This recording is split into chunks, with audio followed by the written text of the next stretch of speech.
Jadi dulu perempuan itu di unspeakable, dianggap kayak kalau perempuan ngomong itu udah nggak usah dengerin dah, karena pasti ngaco. Sekarang dia di unstoppable. Nah di Indonesia itu dibuktikan dengan politik mama yang sampai sekarang justru memimpin isu tuh. Jadi kalau kita mau tahu apa sebetulnya dasar dari isu politik, ngintip aja WA mak-mak. Karena di situ ada kepemimpinan isu. Jadi mak-mak paling peka terhadap yang disebut ethics of care itu atau compassion tadi itu.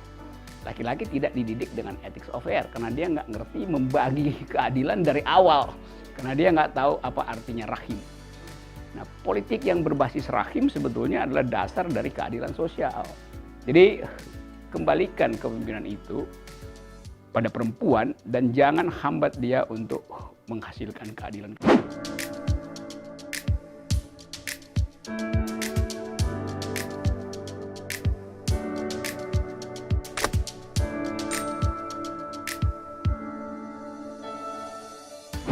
Jadi gini Mbak, saya tuh Mbak sama Mas Rocky. Oke, Wi, ngobrol apa?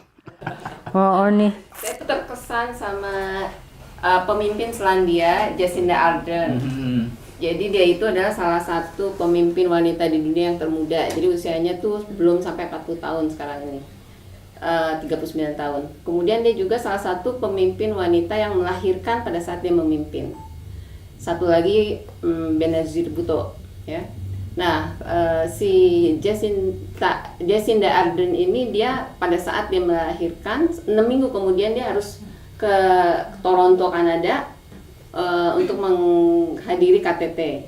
Jadi dia membawa bayinya, bayangkan dari New Zealand ke Kanada, ya kan jauh banget. Nah, pada saat di sana dia ditanya sama wartawan, apakah membawa bayi? Iya, saya harus, kalau enggak dia enggak hidup katanya. Jadi saya mengurus anak di satu sisi lain dia mengurus negara juga, menjadi pemimpin. Nah, dia sempat juga dapat protes dari, biasalah ya, mana bisa mengurus anak di satu sisi kemudian memimpin negara di sisi lain. Dan kita juga sudah lihat kiprahnya dia pada saat dia dihadapkan kepada serangan penembak yang kejadian di New Zealand itu ya. Pada saat itu dia langsung bikin statement bahwa dia adalah teroris dan dia bahkan tidak mau menyebut namanya. Dia langsung bilang bahwa itu dia teroris dan bahkan dia juga mengganti undang-undang tentang kepemilikan senjata. Jadi langsung terus itu di satu sisi, di sisi lain dia langsung kita lihat sendiri kan pada saat itu dia menangani dengan menggunakan baju ala muslim. Kemudian merangkul Muslim di New Zealand yang Muslim di New Zealand itu adalah kebanyakan imigran gitu kan. Jadi betapa dia menunjukkan ketegasannya langsung mengatur undang-undang untuk mengatasinya. Kemudian tapi juga dia merangkul. Jadi firm tapi full of compassion gitu loh. Itu saya terkesannya di situ.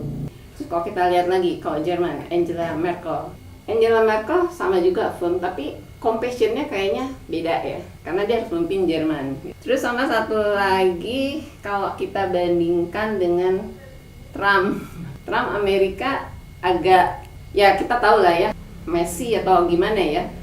Rakyatnya juga, maksudnya negaranya juga sekarang dalam menangani COVID ini apalagi terus ada ras dan lain-lain gitu loh. Jadi maksudnya saya pengen tanya ke Mas Rocky dan Mbak Yani tentang leadership, gaya pemimpinan leadership. Apakah gaya kepemimpinan seseorang itu menggambarkan keadaan negaranya gitu loh dengan contoh-contoh tadi. Ya, dunia hari ini sedang merayakan semacam era pemimpin perempuan itu. Karena dulu dianggap perempuan itu sumber segala bencana tuh. Jadi jangan memimpin. Disebut sebagai the root of all evils itu. Kalau ada pemimpin perempuan itu pasti kacau negaranya tuh. Bahkan kalau pemimpin laki-lakinya yang ngaco, dianggap itu disebabkan karena istrinya atau karena konkubinnya atau karena pacarnya segala macam. Orang Perancis punya istilah femme fatale, perempuan yang membawa masalah itu. Jadi keadaan itu ada di dalam pikiran kita semua peradaban. Sehingga perempuan disisihkan dari politik. Misalnya kalau dia mau jadi anggota DPR ya udah kasih aja komisi yang paling gampang lah, urusan kesehatan, urusan keluarga. Jangan kasih komisi 1 yang urusan dalam negeri, pertahanan, keuangan itu. Jadi ada stereotyping sebetulnya yang membuat orang menganggap dunia harus dipimpin oleh seorang laki-laki. Nah, dalam 2 dekade terakhir atau 3 dekade dibuktikan bahwa negara-negara demokratis yang welfare state justru berhasil karena dipimpin oleh perempuan. Nah, Skandinavia itu contoh utama. Nah, kalau kita atau saya bisa terangkan, sebetulnya kalau soal keadilan, pemimpin perempuan itu nggak perlu lagi dibekali dengan konstitusi, perpu tentang keadilan. Karena by nature, perempuan itu sudah sanggup membagi keadilan. Karena dia mengandung, waktu dia mengandung, dia bagi nutrisi dengan bayinya. Dia bagi oksigen dengan bayinya tuh. Jadi dari awal sebetulnya, sebagai pemberi hidup, perempuan itu udah leader. Nah, sialnya, laki-laki selalu menganggap, ya kalau Anda perempuan kan Anda batas kemampuan kekuasaan Anda hanya di rumah tangga. Karena itu disebut perempuan itu beristana di dalam rumah. Urusan publik adalah urusan laki-laki. Kalau kita lihat statistik misalnya, penghinaan terhadap perempuan itu menyebabkan angka kriminalisasi pada perempuan juga tinggi. Dianggap keluarga itu rumah adalah istananya perempuan. Padahal lebih banyak perempuan yang terbunuh di dalam rumahnya dibandingkan yang terbunuh karena kecelakaan lalu lintas, yang ruang publik. Padahal dianggap perempuan nggak bisa nyupir. Karena itu dia pasti celaka. Enggak, kecelakaan penganiayaan justru terbanyak di rumah tangga.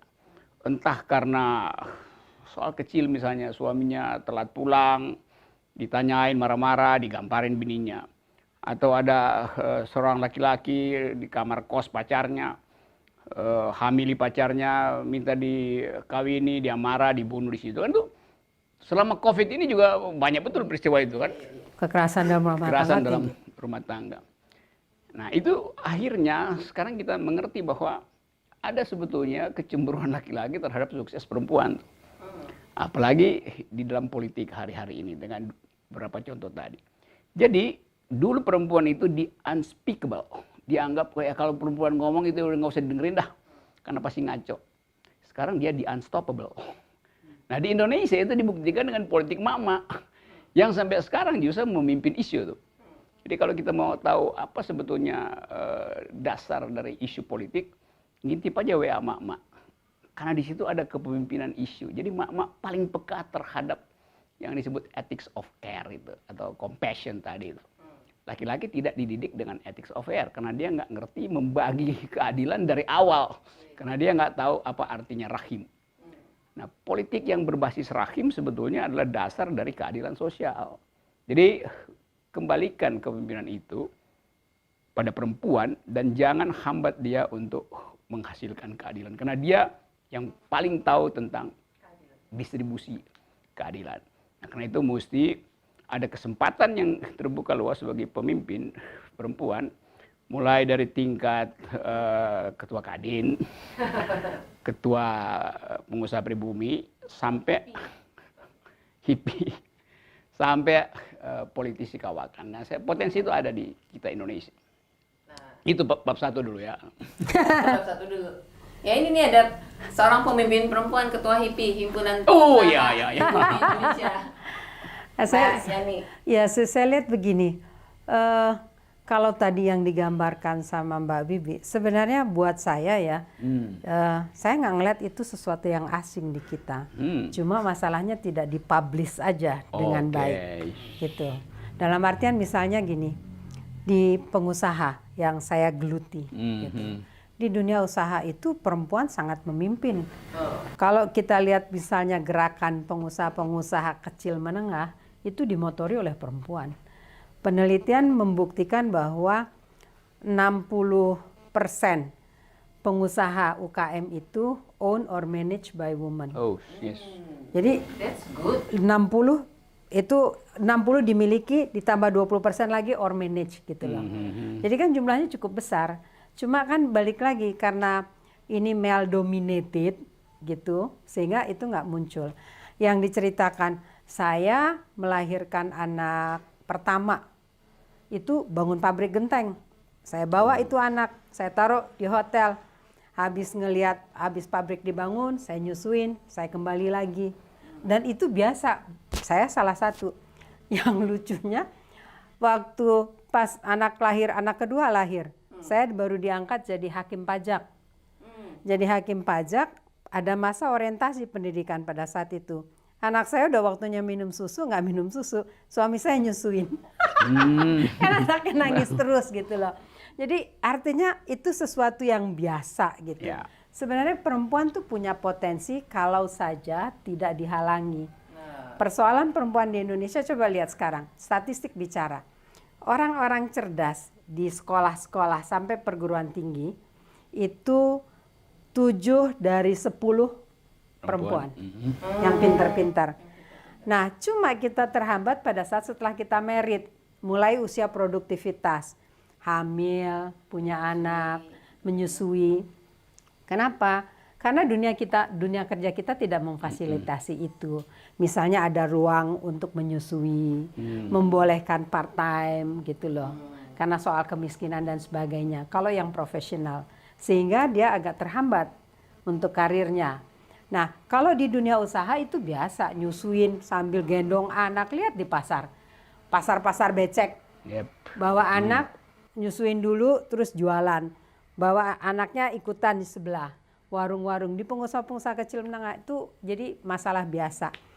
Karena orang merasa begini, di dunia usaha, orang berpikir bahwa perempuan jadi pengusaha itu karena misalnya alasannya kalau yang berpendidikan. Karena untuk ngabisin waktu. Atau orang berasumsi lagi perempuan jadi begitu. Dibuat stereotyping begitu.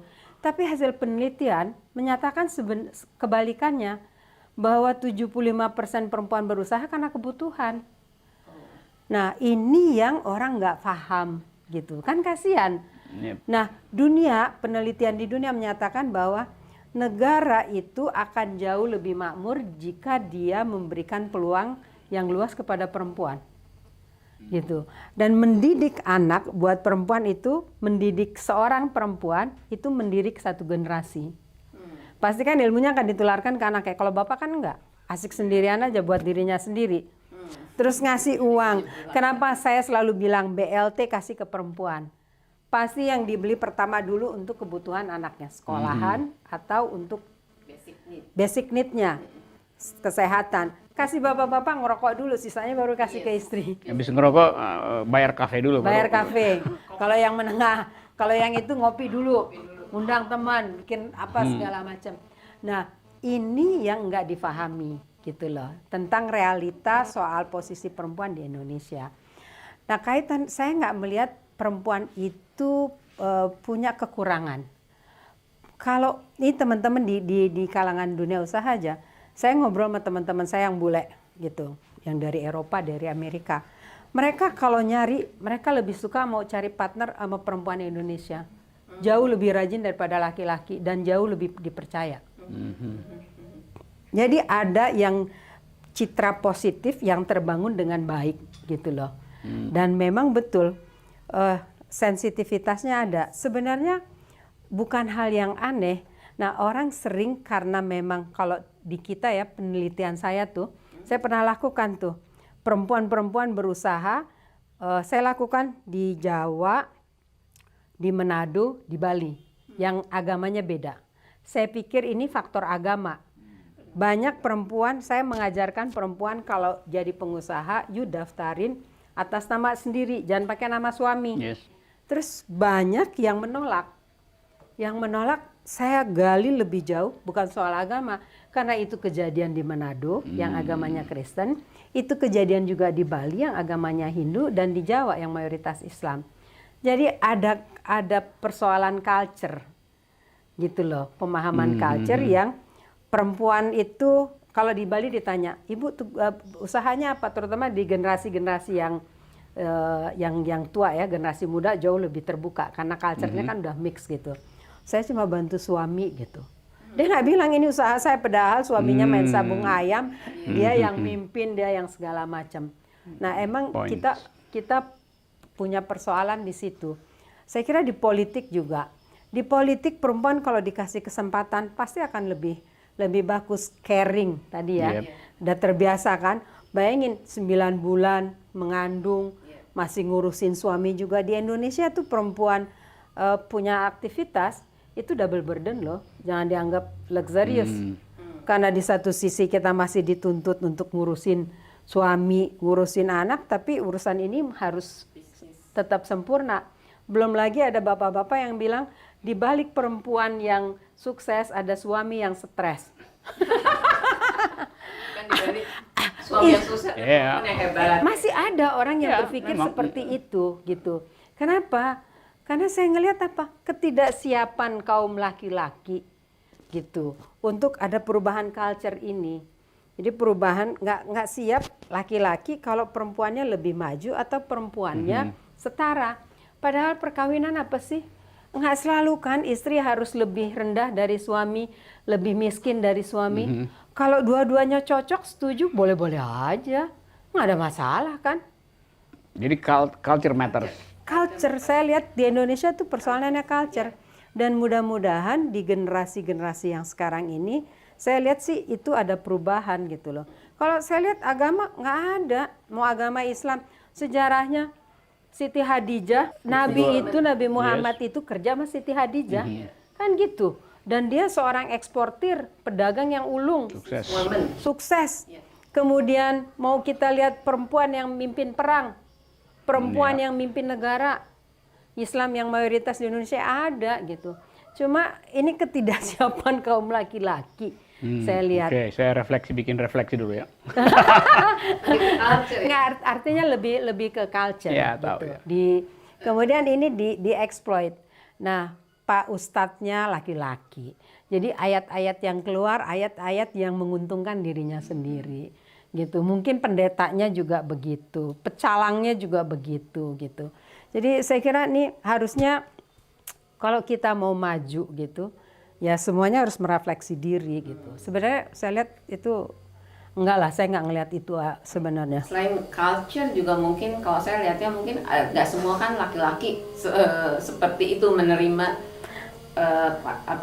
perempuan atau istrinya setara ya kan. Jadi ada ego laki-laki di situ. Ya ada dan ego itu kemudian ditanamkan seolah-olah itu kepastian hukum alam itu. Padahal itu dibuat. Kan dianggap perempuan nggak bisa berbisnis. Kalau dikasih pinjaman itu pasti dipakai buat belanja-belanja, konsumsi.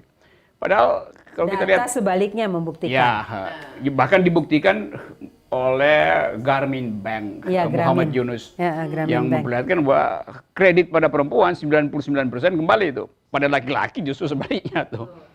Jadi ketidakadilan peradaban memang menyebabkan kesempatan untuk menikmati keadilan terhambat karena culture itu. Afrika misalnya, 80% produk pertanian Afrika dihasilkan oleh tangan perempuan. Tapi perempuan hanya 14% yang punya hak properti itu kan. Laki-laki yang klaim bahwa itu punya mereka tuh. Saya kira itu satu fenomena yang sedang berubah karena gerakan perempuan, saya gender lihat equality. juga itu di generasi-generasi berikutnya tuh sudah mulai berubah gitu loh. Ya kalau kita lihat sekarang orang lebih menerima bahwa perempuan, apalagi perkotaan ya kalau di Indonesia ya. Memang yang mesti dilihat bukan laki dan perempuan, tapi kualitas dari individu, mau dia laki mau perempuan, kalau dia baik why not kan gitu. Masih kalau berdasarkan observasi saya gitu ini ya, perempuan tuh biasanya lebih detail, kemudian integritinya juga lebih. Kalau menurut saya observasi aja nih, bukan berdasarkan. Saya nggak observasi, saya pengalamannya begitu. Memang ada area-area yang kita memang karena kita by nature kan sudah diajarkan untuk nature, detail by nature ya. Jadi begitu lahir sudah dididik untuk ngurus ini dan